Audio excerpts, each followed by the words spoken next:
प्राचीन समय की बात है। एक शहर में एक व्यक्ति रहता था जिसका नाम चंदन था। वह अपनी पत्नी, दो लड़का और दो लड़कियों के साथ रहता था और वह किसी छोटे मोटे प्लाट में काम करता था। चंदन और उसकी पत्नी खुशी खुशी अपना जीवन व्यतीत कर रहे थे। समय का चक्र बीत रहा था और उनके लड़का लड़की बड़े होते जा रहे थे। जब उसकी बड़ी बेटी कक्षा 5 में पढ़ रही थी, तभी एक दिन स्कूल की छुट्टी के समय जब वह लड़की सीढ़ियों से नीचे उतर रही थी, तभी पीछे से किसी लड़की से धक्के लगने पर वह सीढ़ी से नीचे गिर गई, जिसके कारण उसके पैर में चोट आ गई। जब लड़की घर पर लंगड़ाती हुई आई तो उसके पिता ने पूछा क्या हुआ। तभी लड़की ने उन्हें पूरी बात बताई। पिताजी ने सोचा छोटी मोटी चोट है और यह सोचकर उसने अपनी बेटी से कहा कि इसे गर्म पानी से सेक लो, ठीक हो जाएगा। कुछ दिन बीतने के बाद लड़की का पैर फूलने लगा और उसे चलने में दिक्कत होने लगी। तभी उसके पिता ने कुछ लोगों की बातें सुनकर किसी एक ओझा को ले आए, जबकि उसे कुछ नहीं आता था और वह पैर ठीक नहीं कर पाया। कुछ समय बीतने के बाद उस लड़की की हालत और ज़्यादा खराब होती जा रही थी। एक दिन जब उसके पिता अकेले कहीं बैठे हुए थे, तो वह मन ही मन सोच रहे थे कि क्या करें। तभी सोचते सोचते उनके दिमाग में आया, क्यों न डॉक्टर से दिखाया जाए।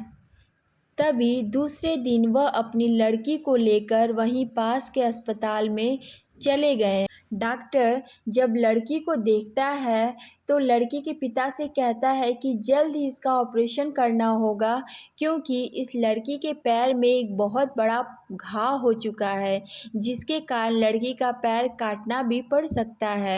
पिता डॉक्टर से पूछता है कि ऑपरेशन में कितना पैसा लगेगा। तभी डॉक्टर कहता है कि 40,000 लगेंगे। पिता घबरा जाता है, लेकिन पैसों की तलाश में इधर उधर जाने लगता है। इधर उधर भाग दौड़ करने के बाद पैसे की व्यवस्था कर लेता है और लड़की का ऑपरेशन हो जाता है। ऑपरेशन के बाद लड़की अपने घर आ जाती है, परंतु लड़की के पैर में कुछ सुधार न होने के कारण पिता चिंतित रहने लगता है। इसी तरह 4 साल बीत जाते हैं तथा पैर में लाख लाख रुपए लगाने के बाद भी लड़की का पैर ठीक नहीं होता है, जिसके कारण पूरा परिवार दुखी रहता है। कुछ समय बीतने के बाद लड़की का विवाह हो जाता है और लड़की के जीवन में खुशहाली आ जाती है। पिता सोचता है कि अब सब कुछ ठीक हो गया है, संघर्षों का दौर खत्म हो गया है, परंतु किस्मत को कुछ और ही मंजूर था। एक दिन जब वह बाजार जा रहा था, तभी पीछे से किसी ट्रक के द्वारा उसका एक्सीडेंट हो गया, जिसके कारण उसके सर में गंभीर चोट आ जाती है।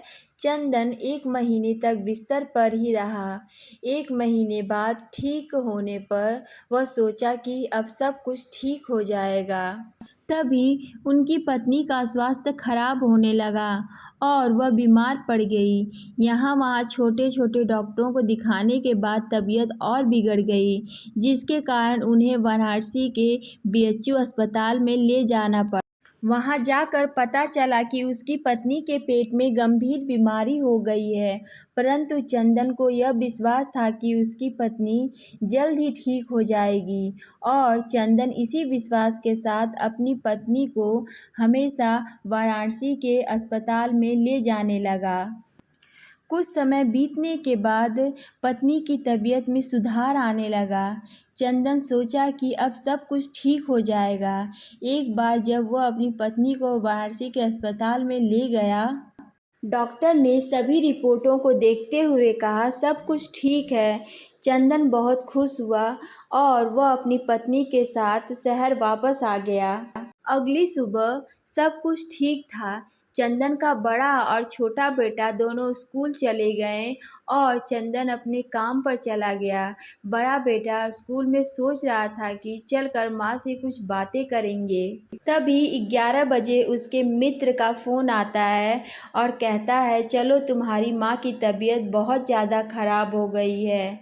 बड़ा बेटा दौड़ते हुए अपने घर की तरफ आता है, तब तक बहुत देर हो गई होती है। उसकी माँ की मृत्यु हो चुकी होती है। बेटा माँ को देखते ही फूट फूट कर रोने लगता है और वह अपनी माँ का अंतिम संस्कार करता है। 1 साल तक पूरा परिवार दुखी रहता है। कुछ समय बीतने के बाद दुखों के बादल छट जाते हैं और चंदन अपने लड़का और लड़की के साथ सुखमय जीवन बिताने लगता है। आज उसका परिवार खुशी खुशी जीवन जी रहा है। सो गाइज़, आप सभी लोगों को इस स्टोरी से बहुत कुछ नया सीखने को मिला होगा। सो फ्रेंड, मेरे प्लीज़ चैनल को कमेंट करिए, सब्सक्राइब करिए, लाइक करिए और सपोर्ट करिए। सो मिलते हैं नेक्स्ट वीडियो में। Thanks for watching.